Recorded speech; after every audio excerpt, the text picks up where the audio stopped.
Can a man plunge to the depths of the abyss and rise again as a legend?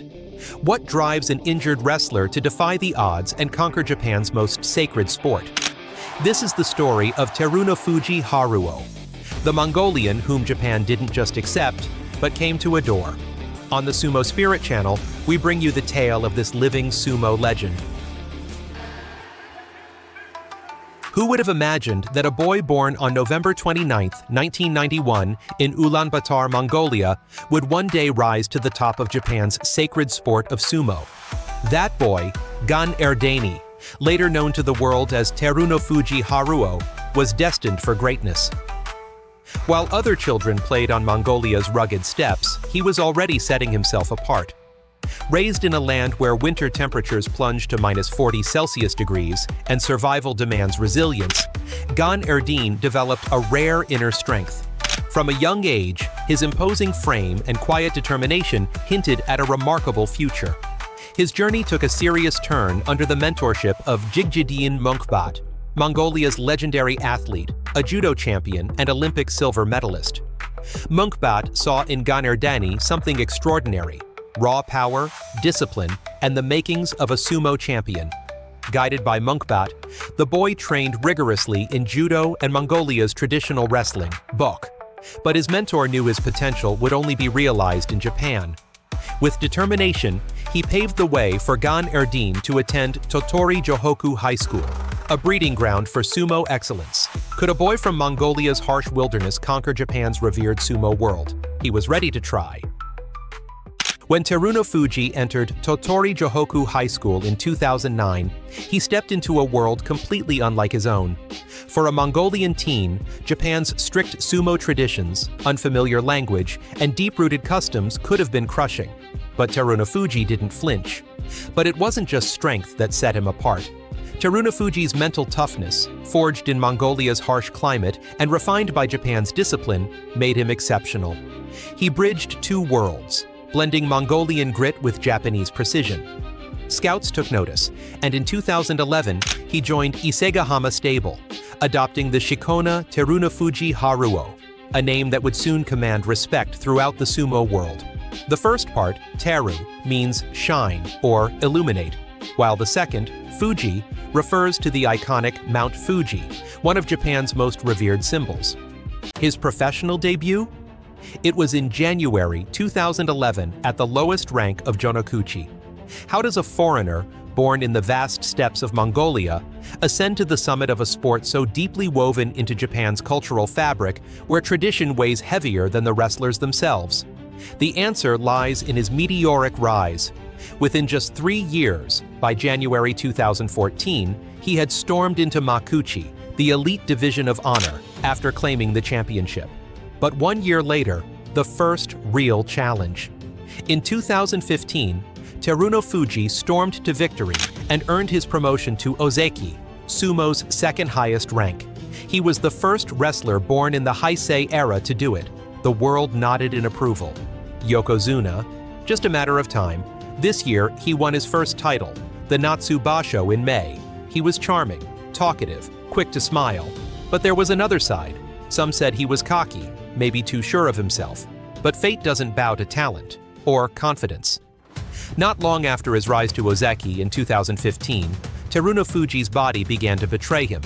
First, his right knee gave out, then the left followed. Illness crept in. His strength faltered, and just like that, his ranking began to unravel. From Ozeki, he fell to Juryo, then down again, into the depths of Makushita, sumo's third division. For many, it looked like the end. Terunofuji himself described it like a battlefield report.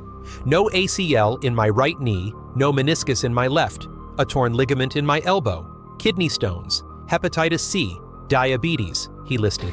There was blood in my urine. Some mornings I couldn't even get out of bed, couldn't walk to the bathroom, couldn't even stomp.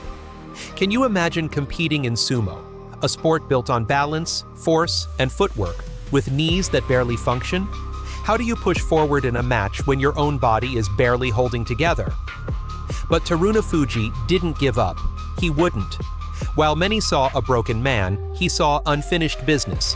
He underwent surgeries, pushed through rehab, trained through pain, adjusted his diet, battled illness, and most of all, he believed this wasn't just a comeback, it was a reinvention.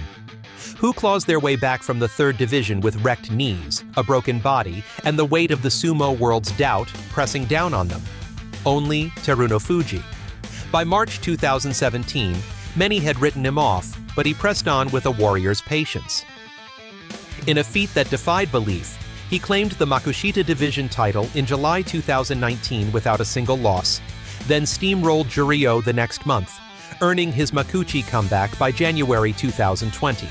Who could erase the image of that bandaged Mongolian warrior, steely-eyed, proving sumo rewards grit over raw might? But would reclaiming the elite satisfy a man whose sights were set on Yokozuna? Clearly not, because Terunofuji didn't just return, he was reborn. Makuchi alone couldn't contain Terunofuji. What followed was another epic climb. By March 2020, he was back among the best, and in the Nagoya Basho, he became champion, defeating Mitakyumi on the last day. He had returned to his best level. He was the best 2021 wrestler. In March 2021, with a 13-2 record, he seized the tournament crown, earning a 3rd shot at Ozeki through sheer resilience and steady brilliance. But his comeback saga didn't stop there.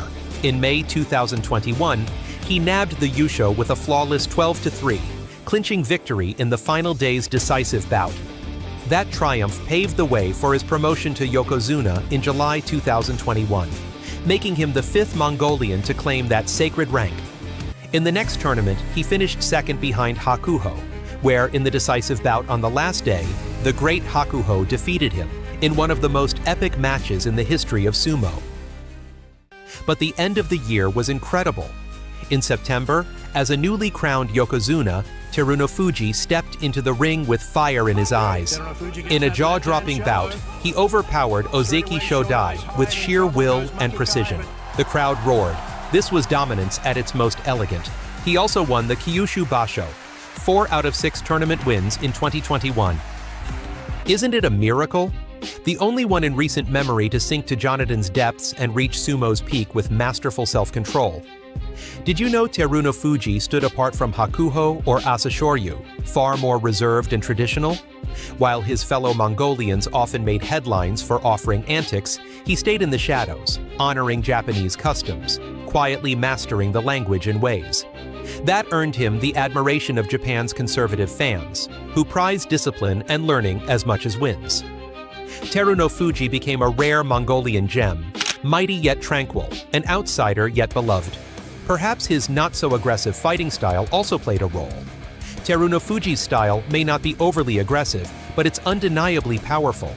His thrusts are precise and punishing, often sending opponents stumbling with a single blow.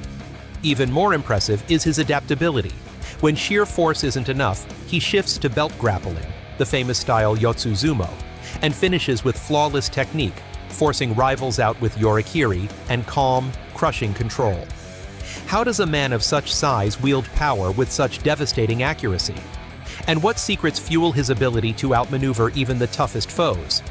Terunofuji's power begins with his tachi-ai, the explosive opening charge. At 6 feet 4 inches and over 350 pounds, he launches forward with spring-loaded hips and piston-like arms, aiming to break his opponent's stance instantly. Despite past knee injuries, his 2021 comeback showed a 15% speed boost, making his tachi-ai one of the fastest in the top division. Take his September 2021 bout against then Ozeki Takayasu as an example. He shifts his upper body to the right and shuts down Takayasu's attacks. The Mongolian applies a lot of lateral force into Takayasu, which turns him just a bit to the side. With Takayasu turned and off balance, Terunofuji attacked and runs his opponent out. In 2022, Terunofuji managed just one title, at the Natsu Basho. But in 2023, he made a thunderous comeback at the same tournament. With a stunning 14-1 record, he stormed through the competition. On the final day, he sealed the championship by defeating the ever-dangerous Takakeisho. The Nagoya Basho of 2025 was one for the ages and his last title. Terunofuji and Takanosho ended tied at 13-2, forcing a dramatic playoff. With the crowd on edge, the Yokozuna delivered a powerful yorikiri to seal the win. Another title, earned the hard way. How does a wrestler, once hobbled by surgeries, harness such explosive energy to become even more lethal? Which bouts best showcase this one-of-a-kind style? Take his clash with Taka Keisho in the 2021 Grand Sumo Tournament. On September 25th, Yokozuna Terunofuji edged closer to his first top-ranked title, felling Ozeki Keisho with a classic arm throw on the autumn tournament's penultimate day.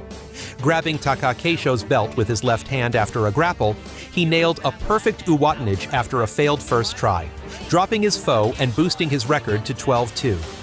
Then came his clash with Ichi Nojo at the 2022 New Year Tournament. On Day 5 at Ryogoku Kokugiken, the Yokozuna showed his dominance, grabbing a strong left-hand grip and throwing the 6 feet 3 inches, 454-pound giant with an overarm uwatanage. It marked his 5th straight win, and don't miss his 2024 Hatsu Basho bout with rising star Onosato. The rookie charged decently, but hesitated, yielding an inside left grip. Terunofuji took his time, seized the belt, and drove Onosato out with a swift uwatanage. Imagine taking on 5 sumo wrestlers in a row and winning. Terunofuji did just that during the Gonin Geik, a 5-on-1 exhibition at a retirement ceremony. On May 29, 2022, at Ryogoku Kokugikan, he honored his mentor Amanishiki by defeating 5 Isegahama stablemates with a flurry of flawless moves. The crowd erupted as the Yokozuna proved, once again, why he's in a league of his own.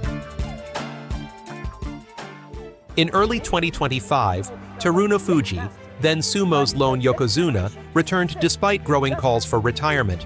But after a tough loss on Day 1 and a shocking defeat to Tobazaru, he withdrew on January 16th. His knees were so swollen they wouldn't bend. The next day, his retirement became official, ending an epic career and leaving sumo without a grand champion, until Ho Shoryu claimed the crown just 2 months later. At his retirement press conference, a candid Terunofuji told reporters that recent struggles convinced him he shouldn't linger in the ring with a listless mind and body. After losing to Wakata Kakage, he'd warned his master one more defeat would end it.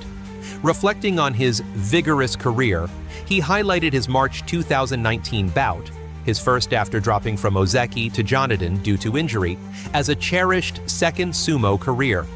Post-retirement, Terunofuji became a coach at Isegahama Stable, inspiring the next wave of wrestlers. He said, "Sumo, a national sport, must spark Japanese pride.